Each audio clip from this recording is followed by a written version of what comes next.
ভাবা যায় এটা কি?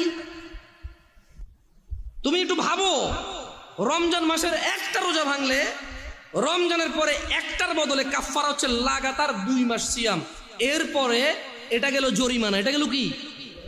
এটা গেল জরিমানা। এরপরেও তোমার মাপ চেয়ে নিতে হবে রোজা যে ভাঙছো বিনা কারণে। তাওবা ইস্তিগফার, আল্লাহর কাছে ক্ষমা চেয়ে নিতে হবে রোজা ভাঙার কারণে। মানে একটা রোজা ভাঙার কারণে 2 মাস রোজা থাকলো যথেষ্ট। কি বাকি আছে? মাপ চেয়ে নিতে হবে। এবার মাপ পাইছো না পাইছো ওটা কে জানে।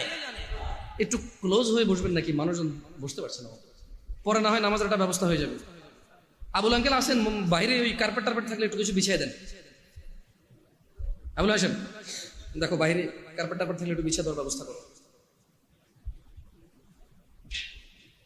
তাহলে যেই রোজা আমরা ভাঙি এটার একটার বদলে কাফারা কত মাস রোজা? এটা কি মানে ভাঙে ভেঙে রাখা যাবে নাকি লাগাতার? আল্লাহু আকবার।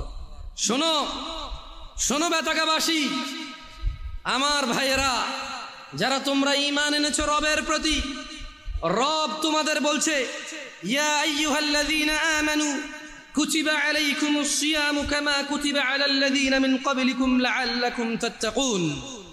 বেতাকাবাসী, তোমরা যারা আল্লাহর প্রতি ঈমান এনেছো, যারা তোমরা ঈমান এনেছো শেষ দিবসের প্রতি, যারা তোমরা জানো এই পৃথিবী চিরস্থায়ী নয়, মৃত্যুর পর সাক্ষাৎ করবে তোমরা পৃথিবীর প্রতিপালক মানুষের স্রষ্টার সাথে, যিনি আমাদের সব কর্মকাণ্ডের হিসেব রক্ষা করছেন এবং সেই হিসেবের সম্মুখীন আমরা হতে হবে।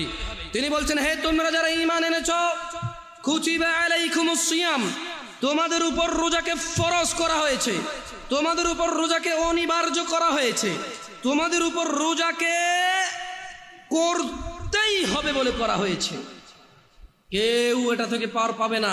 কামা কুতিবা আলাল্লাযীনা মিন ক্বাবলিকুম, ও মুহাম্মদের উম্মতরা সাল্লাল্লাহু আলাইহি ওয়াসাল্লাম, তোমরা যারা ঈমান এনেছো আল্লাহর প্রতি, জেনে রাখো তোমাদের উপর রমাদানকে ফরজ করা হলো যেমন তোমাদের পূর্ববর্তী, তোমাদের আগে যে নবী রাসূল এসেছে, তোমাদের আগে যে উম্মতরা ছিল, ওদের উপরও যেমন রোজা ফরজ ছিল, ঠিক তোমাদের উপরও তেমন রোজা ফরজ। কেন এই রোজা ফরজ করে আল্লাহ বলছে যে আল্লাহ নাকি এটা দয়া করেছে। তোমরা কি আল্লাহ দয়া নিতে চাও না? নিতে চাও? তবে শোনো, তোমাদের রব বলছে কামা কুতিবা আলাল্লাযীনা মিন ক্বাবলিকুম, যেমনটা রোজা ফরজ ছিল তোমাদের পূর্ববর্তীদের উপরে, তো রোজা থাকলে কি হবে? লাআল্লাকুম তাত্তাকুন।